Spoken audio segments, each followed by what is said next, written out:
Olá, eu sou Pedro Doria e esta é mais uma edição do Conversas com o Meio. Minha entrevistada hoje é a professora Carolina Botelho. A Carolina é cientista política, ela é professora do DOCSA, o Laboratório de Estudos Eleitorais de Comunicação Política e Opinião Pública do IESP, o ERJ, é um dos centros de ciência política mais respeitados de longe do Brasil, e também do Laboratório de Neurociência Cognitiva do Mackenzie, em São Paulo. Por que eu chamei a Carolina? Bem, esses títulos já meio que explicam, né? Ela é especialista em ciência política, em opinião pública. E se existe uma característica desse momento que a gente está vivendo no Brasil, é o seguinte: explodiram o número de pesquisas. A gente tem pesquisa de opinião feita com inúmeras metodologias distintas, por telefone, por internet, mediante algoritmos, recursos também tradicionais, né? O bom e velho ir à rua e pesquisar.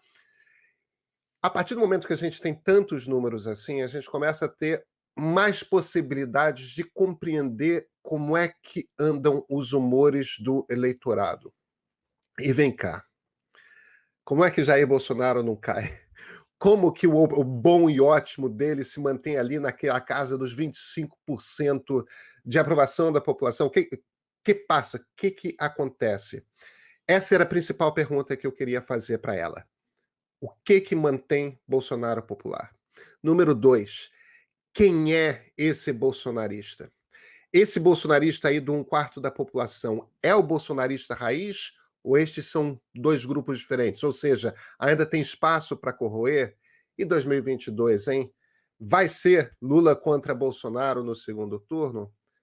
Esses são os temas da nossa conversa. Com vocês, Carolina Botelho.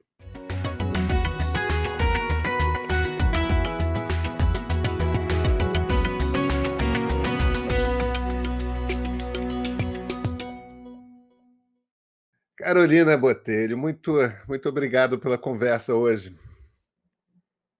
Obrigada a você, Pedro, pelo espaço. Carolina, a gente conversa em Twitter faz já bastante tempo, todo mundo muito aflito com esse momento, né, de ameaça à democracia no Brasil. O Brasil nunca teve um presidente, que era um radical. Isso nunca tivemos. Tivemos presidente de direita, tivemos presidente de esquerda, extremista nunca. A gente nunca teve um presidente que você não consegue encontrar um parlamentar no Congresso Nacional que esteja à direita dele. Tão à direita quanto você consegue. À direita dele isso não tem, quer dizer, se isso não é a definição de o que é extrema-direita numa determinada sociedade, eu não sei o que é.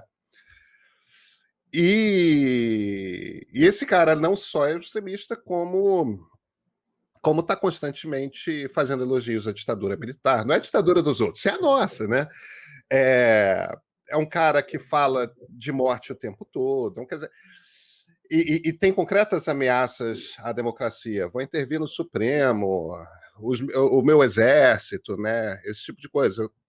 Num país que tem a história do Brasil de intervenções militares, que não é uma história pequena. Então, evidentemente, para uma quantidade grande de brasileiros, isso é uma causa de preocupação, de apreensão. Você tem, dentro da ciência política, um foco em pesquisa de opinião. E a gente está num momento muito rico no Brasil. A gente nunca teve tanta pesquisa de opinião. Né?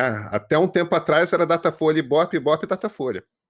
E, de repente, tem vários institutos, várias metodologias novas. Não sei o quanto que são todas testadas, mas a gente tem muito acervo de informação. Eu queria começar a conversa com uma pergunta básica. Me explica a alma bolsonarista.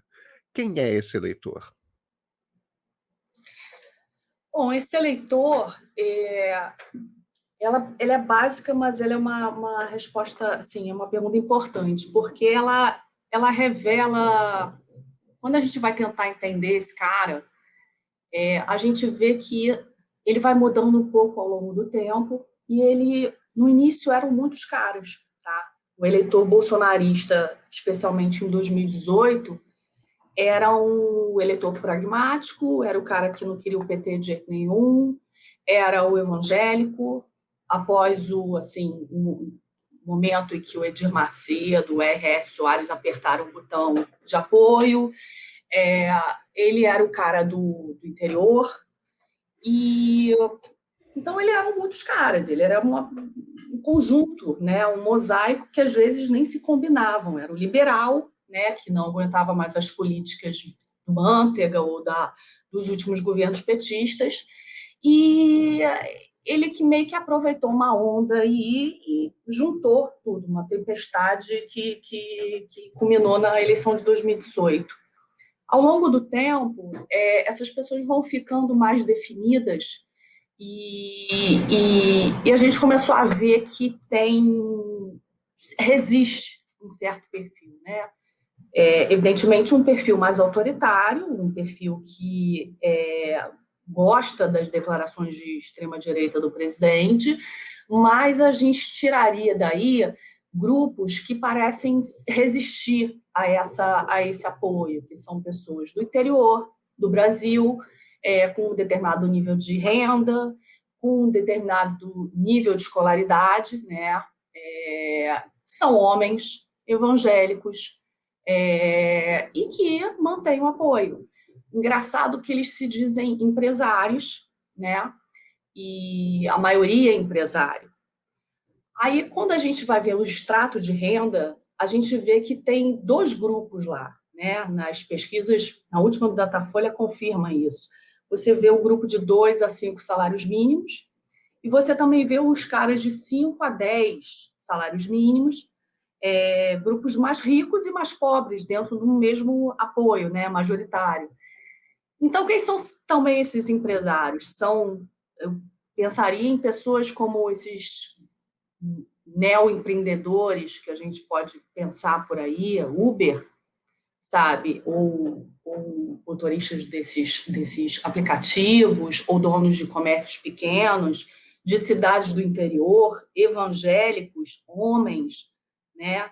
Então, assim, esse perfil eu acho que ele já foi delineado. Antes eu acho que eu vi uma nuvem de muitas coisas, e por isso que eu acho que dava um pouco da surpresa para a gente, de falar, cara, quem são esses caras que apoiam? Porque durante 20 e tantos anos da nossa República, a gente teve um grupo muito polarizado entre o PT e o PSDB nas disputas da presidência, então a gente meio que sabia quem era o Mortadela e o Coxinha, né? A gente tinha uma composição ali muito bem definida.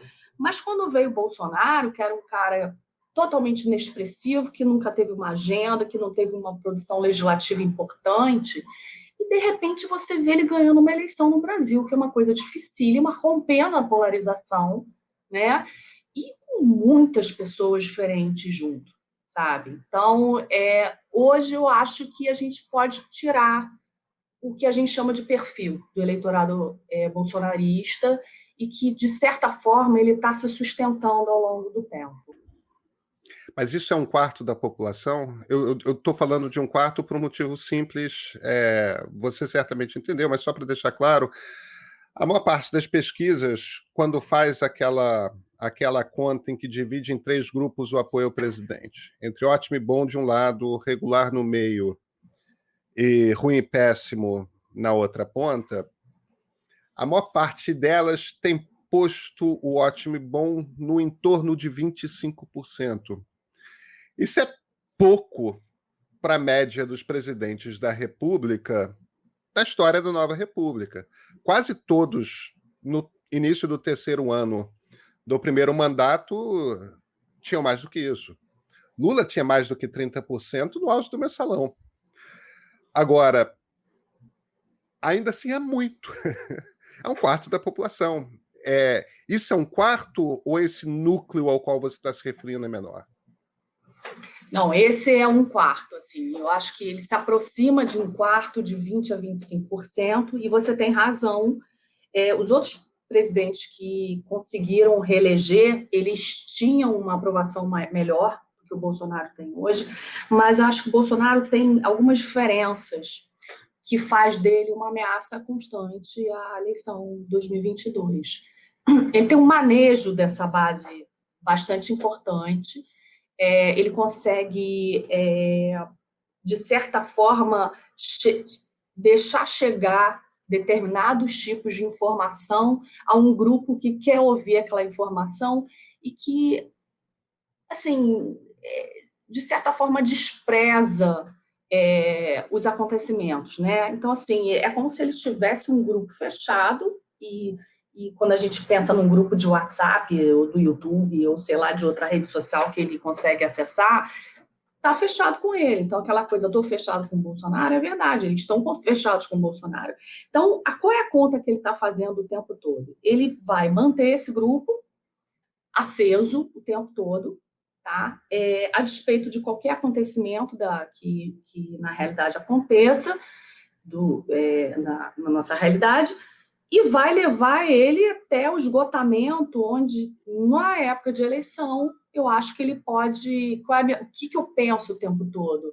Ele vai, como ele tem a caneta BIC na mão, ele maneja do orçamento em alguma medida, quer dizer, ele já tem uma composição lá com o Centrão e já tem uma concordância com os setores dos partidos que estão dando apoio para ele vai jogar orçamento em grupos e focalizando naqueles que ele acha que pode somar a esse apoio. Foi isso que ele fez em 2018.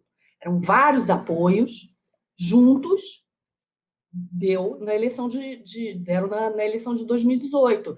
Só que, assim, isso é uma coisa arriscada pra caramba, né? Porque não necessariamente isso vai dar certo, porque aquilo era um contexto, a gente está vivendo um contexto completamente diferente, né? E essa aposta do Bolsonaro, ela está se mostrando não só arriscada, como se esgotando. Mesmo assim, ele é ainda um cara competitivo, porque ele consolidou esse quarto de pessoas apoiando ele. Agora, você me perguntou se esse é o bolsonarismo raiz. Eu não acho que esse é o bolsonarismo raiz. Eu acho que tem o bolsonarismo e tem o bolsonarismo raiz. Eu acho que não necessariamente esse grupo de um quarto das pessoas, e talvez nele ainda estejam alguns daqueles viúvos do Paulo Guedes que não acordaram ainda que a cartilha liberal, as reformas, aquilo tudo vai passar. O que falta. Pois é, tudo que falta, com exceção da reforma da Previdência, que, aliás, foi azeitada pelo governo Temer e pelo Rodrigo Maia, que a grande verdade é essa, esses caras também estão compondo essa base, saindo aos pouquinhos. Só que quando a gente vai olhar para o grupo mais radical, aí a gente... Carolina, qual é o grupo mais radical? Cara, eu olho para as perguntas dos questionários e as respostas, do tipo, você é a favor de fechar o Congresso? Você é a favor... quer dizer, vamos ver uma coisa assim, uma pergunta assim, bem bizonha, que os institutos começaram a repetir, e aí dão 10, 9, 11%. Esse, para mim, é o bolsonarismo raiz. É o cara que vai falar que o vírus é comunista, que a culpa é da China. Assim, ele vai reproduzir qualquer loucura, desde a eleição, que a gente viu 500, até hoje. Então, ele vai reproduzir. Então, esse cara não chega aos 25%, não. Não é assim, eles não viram um quarto da nossa população, que é uma coisa assustadora. Mas não que o outro grupo, né, essa outra parcela, para além dos 9, 10, 11% que eu acho que são aqueles raízes, não sejam também deletérios, tá? Porque é um cara que também tem um pragmatismo do tipo assim, cara, eu estou descontente com o Bolsonaro, eu não estou vacinado, eu vou ter que pegar minha família, viajar para tomar a Pfizer. Não estou dizendo aqui que a Pfizer é a melhor, mas o cara tem essa ideia de que a vacina é da Pfizer, né? Porque é americana, enfim, eles não sabem por quê, mas veio dos Estados Unidos para eles, e nem veio totalmente, né? Então, para eles está bom. E esse cara vai falar assim, mas o Lula, o PT, aí eu volto de novo no Bolsonaro. Esse cara faz os 25%. O raiz não. O raiz é aquele que fala qualquer maluquice sem o menor critério, sem a menor crítica ao Bolsonaro. Então, o que você está falando, em essência, é que entre 11% e 25% existe uma margem possível de corrosão. Isso quer dizer que se um candidato de centro-direita começa a subir de alguma forma, e isso pode... Há uma margem de corrosão aí de possível abandono do Bolsonaro se esse público percebe que existe outra maneira de derrotar uma candidatura Lula no segundo turno. O motivo pelo qual eu estou perguntando isso eu estou partindo do princípio de que o antipetismo é sólido nesse grupo. Eu acho, eu vou responder. Eu sei que é muito hipotético o que eu estou falando, tá? Em tese, há um delta aí que pode se corroer mesmo, mas a quanto ele pode se corroer? Não sei. Eu acho difícil alguém saber. E eu acho, sim, essa história da terceira via seria viável. A gente tem que pensar vários pontos de vista, tá? Uma parte sairia do Bolsonaro, mas a gente não sabe se os outros grupos que estão já atrelados ao petismo, ao Lula, iriam para esses caras. O Lula tem um percentual não desprezível, uma fatia hiper consolidada e hoje até mais consolidada do que o Bolsonaro. Assim, eu estou dizendo que do grupo do Bolsonaro, se houver uma terceira via, eu acho que esses caras abandonariam sim, tá? Pô, o cara tem uma pauta aí mais liberal, ou tem políticas sociais mais ligadas à educação, saúde, tudo bem, aí eu topo, não é maluco que nem o Bolsonaro, não tem aqueles filhos lá, sabe, que são carregados para tudo quanto é lugar com ele, então ok, eu voto. Agora, cadê essa terceira via, né? Ela quando aparece também, a não resposta é uma resposta aos questionários, né? Então, assim, por que não apareceu até agora? Né? As pessoas tendem a falar assim, o petismo não deixa, ou o bolsonarismo não deixa, mas peraí, se tivesse, apareceria. A política, assim, se tiver um espaço, o cara que está apto vai lá e ocupa. Né? Se não ocupou, é porque até agora não houve. E não houve liderança para compor essa terceira via. Então, para mim, isso é muito claro. Então, assim, por mais que haja uma corrosão na base do Bolsonaro, a outra parte da oposição ao Bolsonaro, nem todo mundo vai correr para essa terceira via.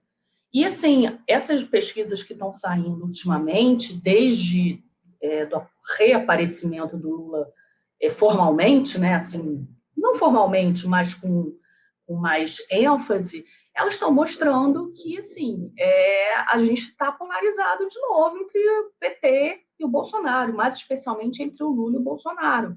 Dificilmente alguém vai sair dessa história. E quando a gente vai para os números das pesquisas, isso vai ficando mais claro. Porque, assim, por exemplo, quando a gente pensa no grupo evangélico, que era um grupo que o bolsonarismo, ele meio que criou uma certa mentira de que ele era o cara a controlar esse grupo. Isso é uma mentira, porque primeiro o vice do Lula era evangélico, né? O vice-presidente. Ele era evangélico. A gente via Garotinho e Benedita no Rio de Janeiro há quantos anos juntos? Né? Quer dizer, tudo bem, dois partidos, PDT e PT na época, mas eu estou falando o seguinte, esse grupo evangélico com o PT, ele é muito mais sustentado e mais assim consolidado juntos do que o Bolsonaro. Porque o Bolsonaro fez isso nas últimas eleições, especialmente no momento em que teve aquela manifestação do Ele Não, Você Deve Saber, e que eu vi uma série de pesquisas, de depoimentos falando que foi um tiro no pé da esquerda, porque as mulheres, no fundo, não queriam, não sei o quê. Teve uma história maluca. As pessoas esquecem um detalhe importantíssimo, que naquele momento o Edir Macedo falou, eu apoio Bolsonaro. E aí ele deu uma disparada de novo nas pesquisas, não sei se você lembra disso. E a pessoa... Aí o que acontece? As pessoas começam a associar o Bolsonaro a esses grupos evangélicos, e não é. Aquilo ali também foi naquele momento. E eles já demonstraram que podem mudar de um governo para o outro, porque já foram apoiadores, o Malafaia já esteve com o Lula. Então, assim, quando a gente vai para as pesquisas, especialmente do Datafolha, a última agora, a gente vê, divide em dois, né? Em duas partes iguais entre Lula e Bolsonaro. Exatamente. Bolsonaro e Lula têm um apoio, apoio dos evangélicos.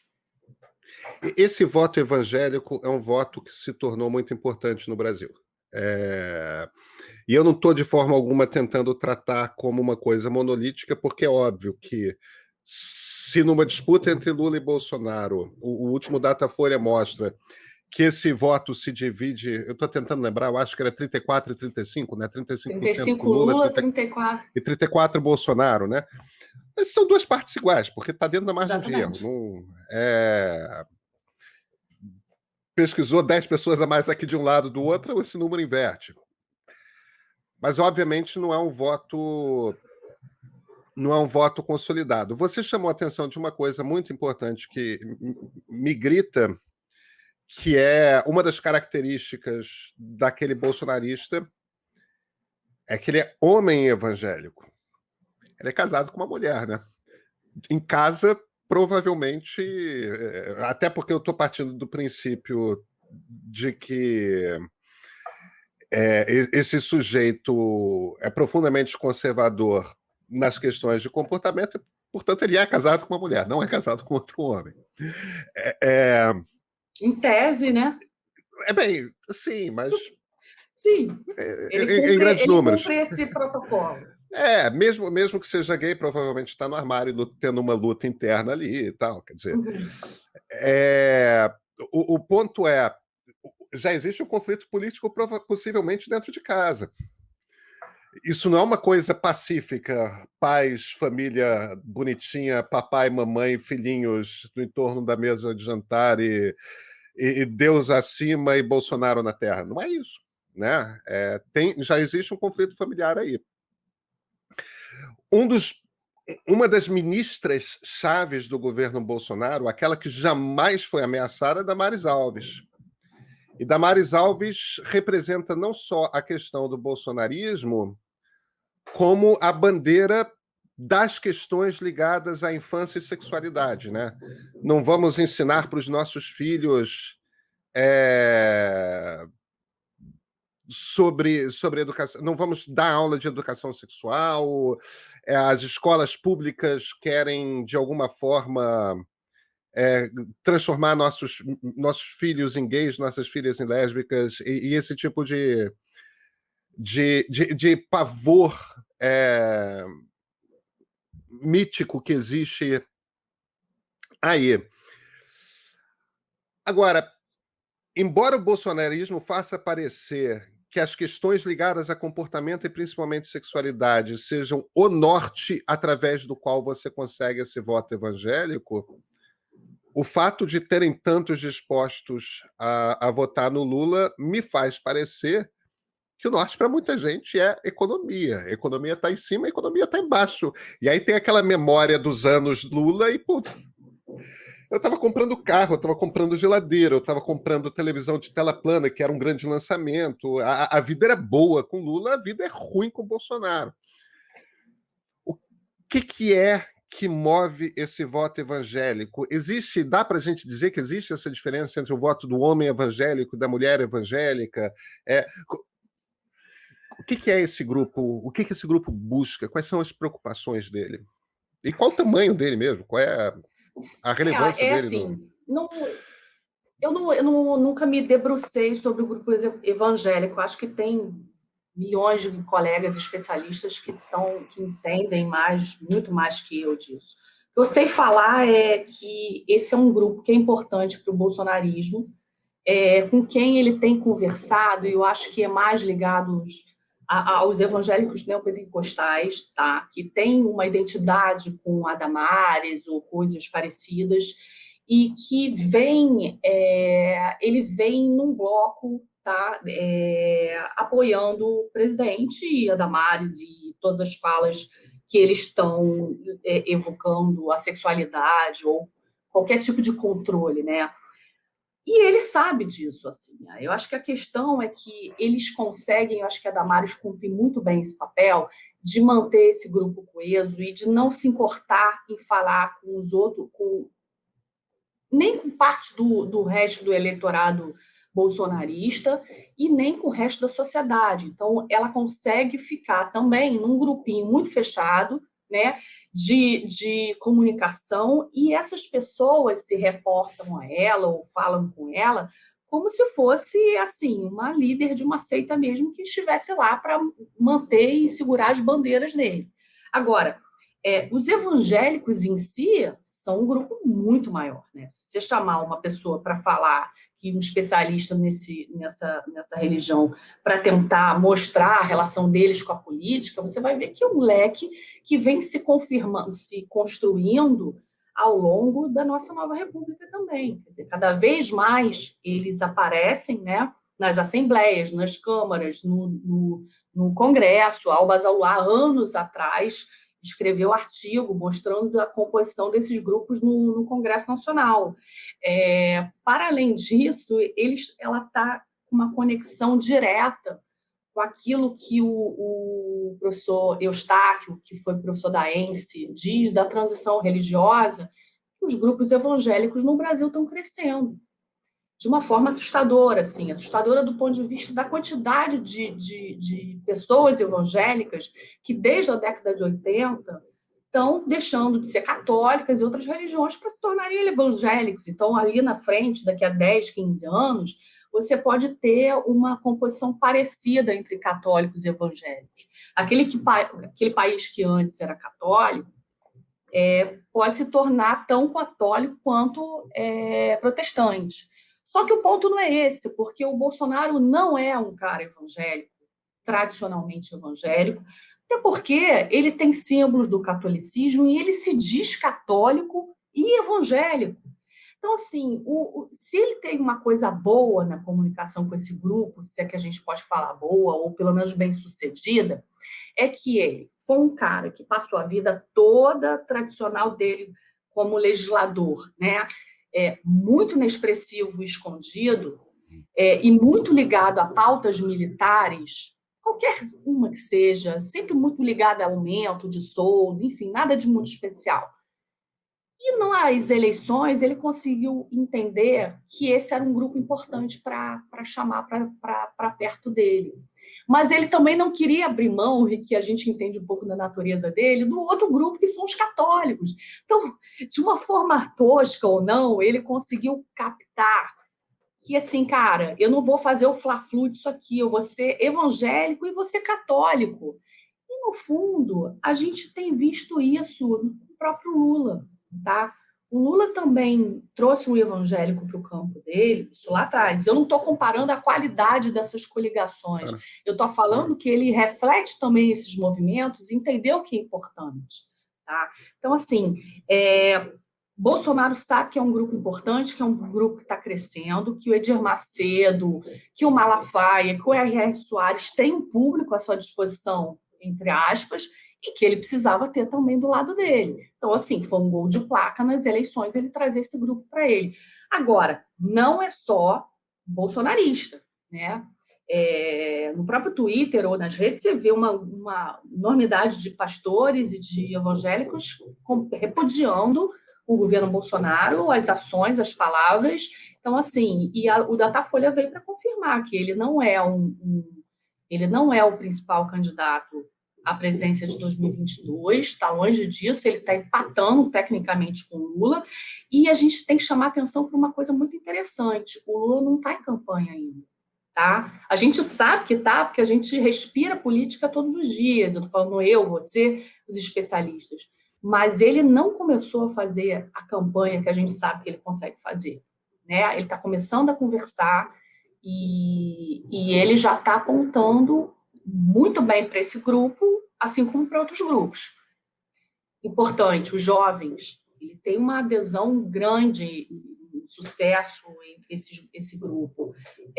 E, por sua vez, esse grupo é o grupo que mais rejeita as pautas bolsonaristas. Então, assim, esse jogo não está ganho para o Bolsonaro para 2022 com os evangélicos, não.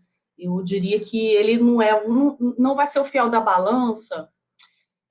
Assim, eu não gosto de falar assim, nas eleições tem um fiel da balança, mas nas eleições de 2018 eu lembro que eu tinha uma tabela que mostrava que o excesso de votos em Bolsonaro em relação ao Haddad era quase a mesma medida dos evangélicos no Brasil. é óbvio que querem fazer um nexo causal entre uma coisa e outra. Na sociologia, nas ciências sociais, isso fica muito raso. Mas também é interessante a gente saber que lá em 2018 esse grupo foi um grupo importante para ele, tá? E que talvez agora não seja tão importante quanto já foi. O Lula está naquela fase da campanha em que ele está tendo as conversas para construir a coligação política, né? E uma delas é com o Edir Macedo.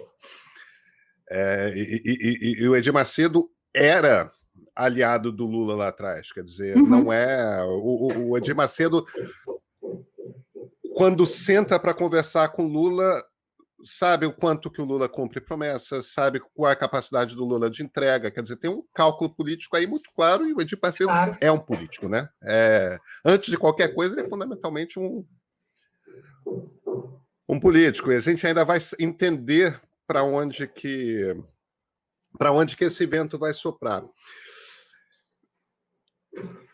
Pré-2018 já existiam ventos que faziam crer, que davam para ser lidos nas pesquisas, que faziam crer que Bolsonaro seria um candidato importante e com chances de vitória. A gente está num momento radicalmente diferente. Por um lado, em favor dele, ele é presidente da República, ele tem um orçamento gigantesco na mão. E diferentemente da Dilma e do Collor, não está com cara de que ele vai corroer ao ponto de ficar abaixo dos 15% e, portanto, passível de um impeachment no Congresso Nacional. Então, a gente tem que partir do princípio de que Bolsonaro é candidato à presidência em 2022 e com altíssimo potencial de chegar ao segundo turno. Agora, por outro lado, a gente tem a pandemia. A gente vai chegar a 500 mil mortos no início do segundo semestre. É um momento horroroso, né? E ele fez tudo errado. Ele fez tudo errado. E está patente para a maior parte das pessoas que ele é o principal responsável pelo fato de que o número de mortes no Brasil é maior do que em outros lugares. Então ele tem algo a favor dele, ele tem algo contra ele em termos gerais. Como é que você compara aqueles ventos pré-eleição de 2018 com esses ventos pré-eleição de 2022, quando a gente olha para esse personagem Bolsonaro? O que essas pesquisas dizem para você? Bom, primeiro, e assim, voltando para 2018, eu acho que houve um acidente ali que Bolsonaro, na verdade, não era o candidato que poderia vir. Os ventos vinham nessa direção, e quando eu digo ventos, eu digo um eleitorado um pouco mais conservador, as pautas eram muito ligadas ao militarismo. Você vê, quando você fazia a apuração das pesquisas de opinião pública, as instituições militares estavam subindo mais ainda, tinham uma boa reputação, mas subiam mais. A questão do judiciário, da Lava Jato, quer dizer, aquela tempestade que foi se formando, ela já vinha antes de 2018, né? Eu acho que já ficou claro para todo mundo que poderia ter sido outro cara, mas o Bolsonaro, por algum processo aí bem sucedido dele, eu não estou tirando também o mérito do Carluxo, ele conseguiu concentrar essas pessoas, talvez por falta de opção, talvez por um determinado engajamento que não foi visto, talvez porque houve uma corrosão muito séria do sistema político pela Lava Jato, né? E aí o cara que estava lá muito apagado num canto do anexo, o último anexo do Congresso, apareceu com um pouco mais... esse aí, sabe, ele cara, é desconhecido, então vem com essa coisa assim, engajada há muito tempo, vamos usar esse. Então, assim, o que eu estou querendo dizer é o seguinte, que não é propriamente o mito Bolsonaro, tá? Eu acho que teve ventos que favoreceram e uma série de questões que favoreceram a vinda do Bolsonaro e que os grupos de elites apostaram, né? Então, tá bom, ele, vai ser contra esse cara aí, o Andrade, ou o poste do, sei lá, do PT, que a gente não topa mais, não queremos mais o PT. Enfim, eu vejo um outro cenário agora, eu acho que outros especialistas também. Primeiro que você fala uma coisa importante, a economia, o bolso do indivíduo, do cara no Brasil, em regimes presidencialistas ou sistemas parecidos com o nosso, a economia pesa para você reeleger um cara, tá? Então, assim, ele precisa ter aquela história do voto econômico também, né? Ele precisa ter uma força, uma estabilidade na economia, o dinheiro no bolso do cidadão para ele poder reeleger. Então, dificilmente um cara que não tenha uma boa base nesse campo, aprovação, ele vai se reeleger no Brasil. Então, assim, isso é um ponto muito negativo para o Bolsonaro, em razão da gente estar atravessando um momento péssimo, né? Porque, além de tudo, e aí acho que cabe a gente lembrar que a gente nunca esteve no governo Bolsonaro com uma melhora econômica, quer dizer, o Meirelles e o Temer entregaram um país economicamente muito mais viável do que pegaram, e desde então, sem pandemia, a gente viu o negócio se deteriorar, né? Ah, se deteriorou muito? Não, mas se deteriorou. O que tinha era expectativa do mercado de melhorar. Ora, a expectativa é que nem pesquisa de opinião pública. A gente tem que. É uma fotografia no meio uma coisa muito maior, de um filme, né? Ela pode não se confirmar. E aí ele pegou uma pandemia pela frente. Como você bem lembrou, ele fez tudo errado desde o início. Tudo. A despeito de tudo, todos os especialistas de todas as Inclusive áreas. os ministros dele, né? Tudo. Então, assim, você pega o cientista político, o economista, o sanitarista, o epidemiologista, o infectologista, todo mundo, eles conseguiram fazer o contrário do que não só os brasileiros desses campos das ciências estavam falando, mas como o mundo inteiro que deu certo, entre aspas, na pandemia, estava falando. Então, assim, não poderia dar certo. Então, o que ele vai ter? O que ele está enfrentando já? E que eu acho que isso aí é a ponta da montanha que está subindo. Mesmo assim, eu não acho que ele não é um cara competitivo, tá? Mas vamos lá. Ele está enfrentando uma economia se esfacelando, desemprego grande. Ah, melhorou um pouquinho. A gente está com uma terra arrasada desde o ano passado, se arrasando. Então, assim, quando você vai analisar a popularidade do Bolsonaro, a gente vai vendo lá no início da pandemia, ele já caindo, que o bolso já estava pegando. Só que aí veio a história do auxílio emergencial, aprovado pelo Congresso, que ele não queria, Paulo Guedes não queria, não sei o quê, era 200, não, o Congresso bancou os 600, e aí a popularidade dele começa a crescer, até dezembro.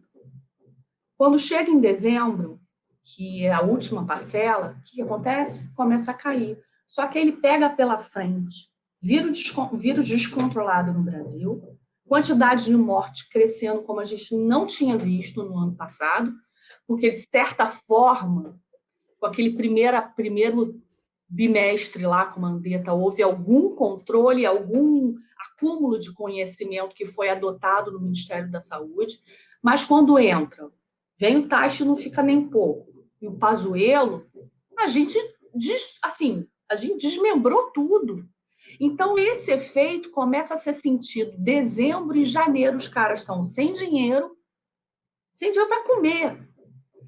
E com morte crescente, com vírus novo aparecendo, uma variante, com uma taxa de contaminação assim absurda e sem qualquer perspectiva. E o cara se negando até então de que haveria necessidade de vacinação, de controle, enfim. Então, assim, a popularidade dele, que estava crescendo no outro ano, começa a cair. Então, é muito simples a gente associar a questão do auxílio emergencial, que faltou. Aí veio janeiro, fevereiro, março, abril, começa a se pagar, pensar de novo um auxílio emergencial muito menor, com uma economia mais deteriorada, com mais uma quantidade de mortos, e mortos, assim, do grupo de elite também, né? Que antes a gente estava vendo muito assim circunscrito as pessoas que tiveram que se expor mais, que são os mais pobres, começa a pegar em todo mundo. Então, assim, esse passivo, ele prejudica muito uma expectativa de reeleição do Bolsonaro. E não só pela questão econômica, que é importantíssima, porque as pessoas estão precisando de dinheiro para comer, para dar comida para o seu filho, mas porque os mais pobres estão sem o ensino online, as pessoas estão sem emprego, as mulheres, em geral, estão sofrendo mais com desemprego. E aí, como é que você consegue reeleger num país em que o voto econômico é uma coisa importante, um cara com uma popularidade decrescente no ano seguinte? Bom, esse é um ponto. Então, esse é o olhar racional da Carolina sobre os dados. Eu acho que ele tem umas chances muito assim.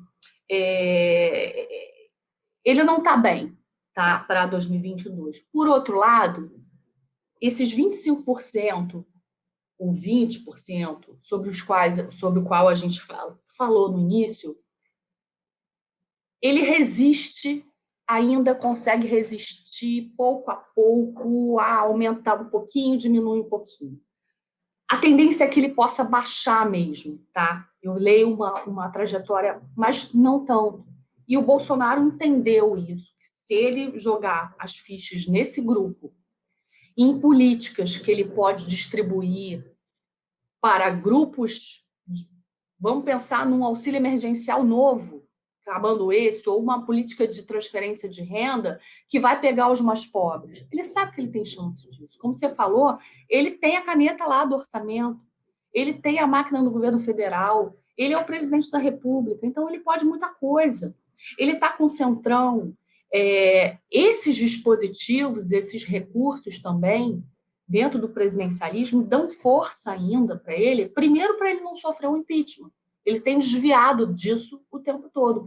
E segundo, para não tornar Bolsonaro, em 2022, um cara que a gente pense que tem que fechar o olho, que agora está, bom, a natureza fez, assim, infelizmente, fez da pior forma o trabalho de tirar ele do campo político, então a gente pode dormir tranquilo. Não, eu acho que tem que manter o olho vivo, porque ele tem expedientes que ele pode lançar mão para continuar competitivo da reeleição. Ele vai conseguir, eu acho pouco provável, mas assim, não me surpreenderia. Porque os poucos recursos que ele tem hoje, ele pode transformar em melhores recursos depois. A gente até está vendo grupos da elite formadora de opinião, como aquela carta dos economistas, enfim, a gente está vendo uma mobilização da sociedade, e eu estou dizendo de pessoas que influenciam nas decisões, nas agendas públicas, mais forte, tá? Eu acho que esse movimento tem que continuar. Eu acho que, assim, não dá para piscar o olho, não dá para achar que ele é um adversário que você pode ignorar daqui para frente. Tá? Eu não sou tão otimista assim. O que passa? O que eu quero dizer com essa pergunta? 2016 não foi tanto tempo atrás assim. 2016 foi ainda pouco. A gente viu uma presidente da República derreter por completo em popularidade. A Dilma chegou a 11% de aprovação. E não que isso seja um mistério para mim, eu percebo nitidamente o nível de incompetência de gestão econômica que houve no governo Dilma. E o contraste com o período anterior era gigantesco. A dificuldade que eu tenho de compreender é por que a mesma coisa não acontece com o Bolsonaro. É claro que são incompetências em áreas distintas, mas ele não é só aquele de extrema-direita. Ele é um gestor barbaramente incompetente também. O que explica essa resiliência do voto dele? O que é que tem nessa posição?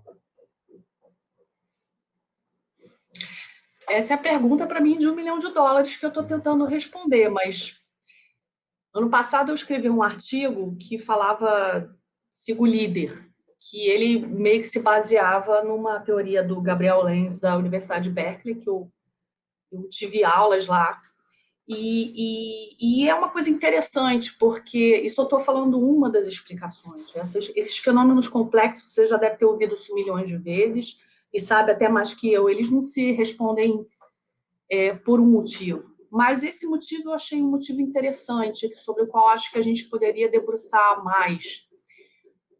Você escolhe suas lideranças políticas, mas a gente muitas vezes tem a ideia de que você se dobra às características, se elege nessas lideranças aquilo que tem em você. Então, você vai lá e elege o seu político, o cara com quem você quer votar.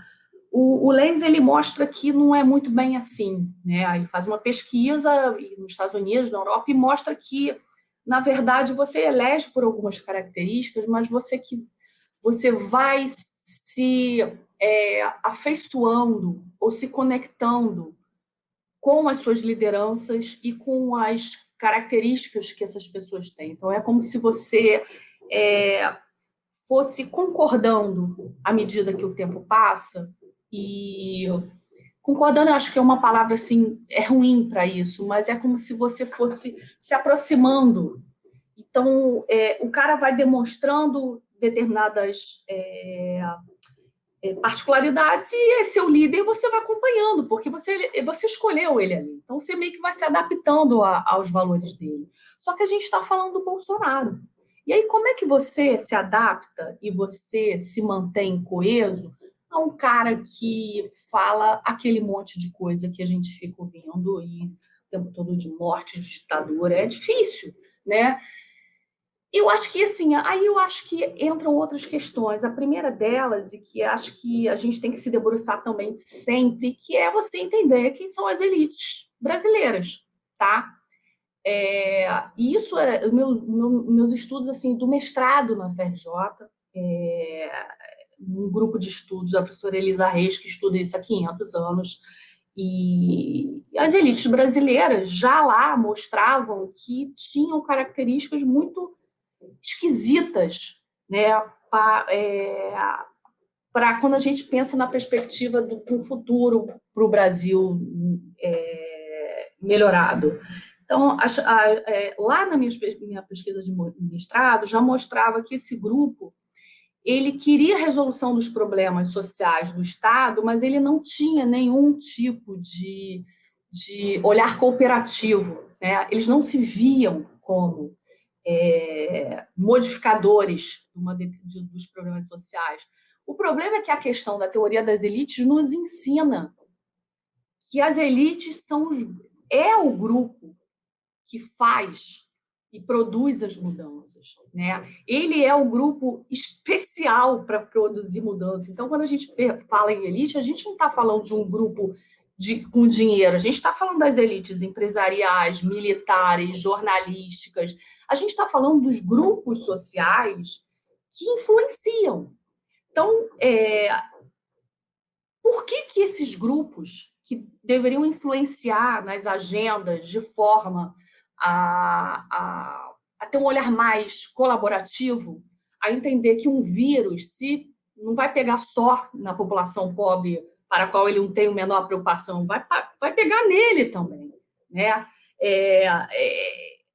Esse tipo de consciência coletiva no Brasil não existe. E eu estou falando dos estudos que eu fiz em 90 e poucos, que a professora Elisa Reis já faz há anos, há décadas, né, de mostrar que, diferente das elites europeias ou outras, elas entendem que a sociedade é interdependente.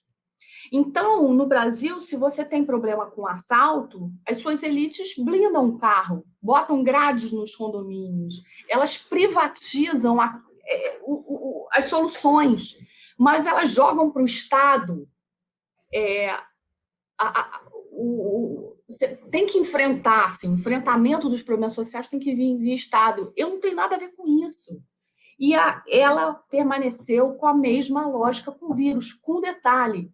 O vírus, ele não tem parede, quer dizer, grades, ou vidro blindado contra ele. A única forma de blindar é a vacina. Então, o que me mostra que esse grupo de elite brasileira, além de tudo, é muito ignorante, porque ele não entendeu que o vírus vai atingir a ele também, a essa pessoa. E se ele não contribuiu pela vacina, não vai solucionar o problema. Assim, uma prova disso, Pedro, é a forma pela qual essas elites têm se manifestado com relação à vacina, que é ir pegar o seu jatinho e ir para Miami se vacinar. Elas ainda não entenderam, porque elas estão mostrando o seguinte: bom, se eu me vacinar, está resolvido o problema. Eu me vacino, eu vacino a minha família, eu vacino os meus funcionários para as minhas empresas ou para minha força de trabalho continuar trabalhando, mas ela não entendeu que também tem variantes para o vírus e que aquela vacina eventualmente pode não funcionar.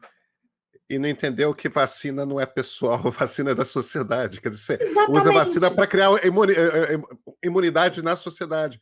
A economia vai continuar no mesmo lugar se o vírus estivesse espalhando por todo mundo. Exatamente. Não adianta a sua empresa estar funcionando se as pessoas que consumem os produtos que você fabrica ou que vão à sua loja não estão vacinadas. Não adianta, é o todo. Então, assim, para não perder na tua pergunta, acho que a Desculpa. Dilma... Não, assim, foi bom você ter falado isso, porque eu tinha esquecido esse ponto, e esse ponto é importante. De certa forma, houve uma união dos grupos de elite para Dilma cair. A gente tinha uma popularidade baixíssima, mas ao mesmo tempo, e eu não estou falando de forma assim maniqueísta, eu acho que houve um consenso entre esses grupos que decidem, portanto, eles têm capacidade de influenciar na agenda pública, de que aquele não era o governo que deveria ficar. A gente não está vendo isso no Bolsonaro. As elites que hoje sustentam o Bolsonaro toleram essas questões. Isso é um nó enquanto sociedade, porque se o grupo que está lá em cima influenciando, debatendo, agindo, tolera essas coisas, a gente vai muito mal. Pois é, e aí você me traz por uma pergunta que eu acho que se põe fundamental. A partir do momento que você coloca, não nas elites, mas nessa parte das elites, que é a parte do que é a vacina privada, que entra no jatinho para...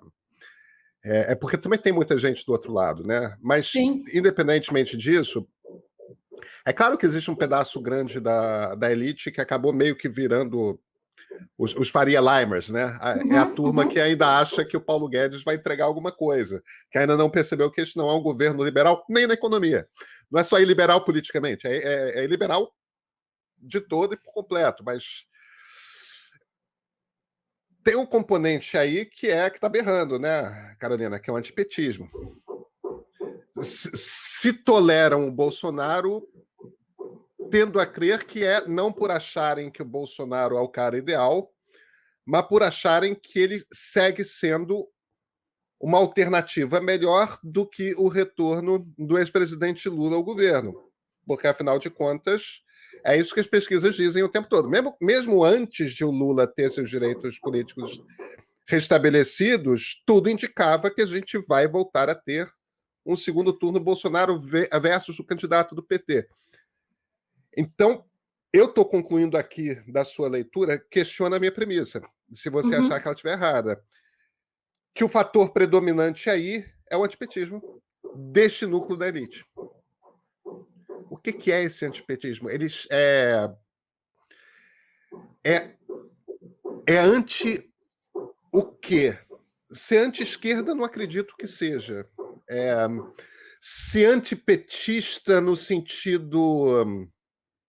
Porque o Ciro não tem essa rejeição. Tudo bem que o Ciro não tem se mostrado um candidato competitivo o suficiente, mas eu não consigo entender que seja uma coisa anti-Lula do ponto de vista econômico, porque todo mundo se deu bem nos anos Lula. Eu não acho que o Lula conseguiria reproduzir isso, não, porque não tem o boom de commodities que tinha lá. Existem motivos econômicos, mas não importa. Lula não fez um governo comunista, entendeu? Banqueiros se deram muito bem, o BNDES distribuiu muito dinheiro para muito industrial, Uhum, tal. E uhum. sim, houve ascensão numa classe C, tal. Quer dizer, é, mesmo as pessoas pobres saíram do quadro de fome. Foi um momento bom economicamente para o Brasil, para todo mundo. O que é o antipetismo? É um anti o quê? Não sei te responder.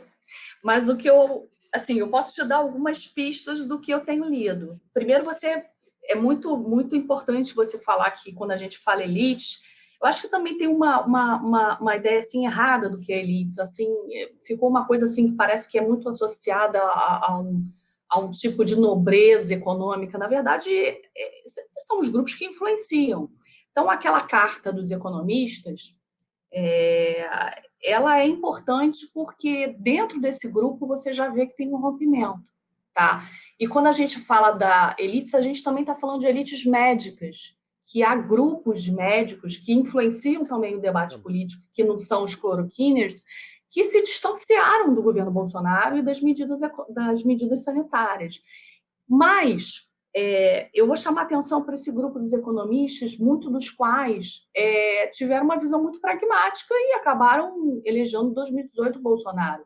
E hoje estão vendo que não é bem assim, e que esse antipetismo, que até determinado tempo, antes do Lula entrar em cena, para mim parecia muito mais forte, ele está começando também a dar uma deteriorada. Quer dizer, a rejeição ao Lula está diminuindo, é, e não é pouca coisa. E eu acho que tem a ver com o que você falou na outra questão, que é com o tipo de vida que o Lula proporcionava, ainda que para muitos ele possa ser uma figura ainda não muito palatável, uma vida melhor que o Bolsonaro está proporcionando.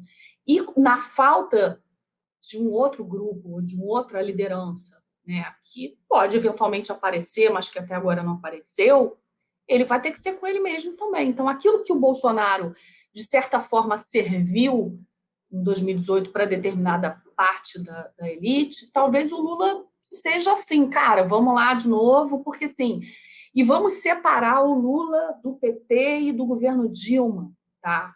O próprio Lula faz isso. Se você for ver os discursos dele no Sindicato dos Metalúrgicos, quando ele percebe que pode vir a ser elegível novamente, com aquela questão fatídica lá do Fachin, no discurso dele, nas outras falas, você não vê ele falando da Dilma, você vê ele falando umas 2 ou 3 vezes.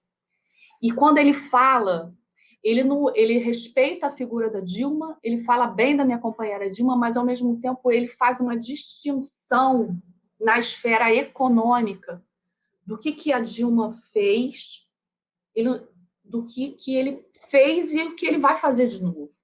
Então, para mim, isso é muito simbólico, porque ele está mostrando o seguinte: olha, eu não sou aquele PT que veio depois, eu sou o PT de antes de 2002, que é parecidíssimo com o governo Fernando Henrique. Essa é a verdade.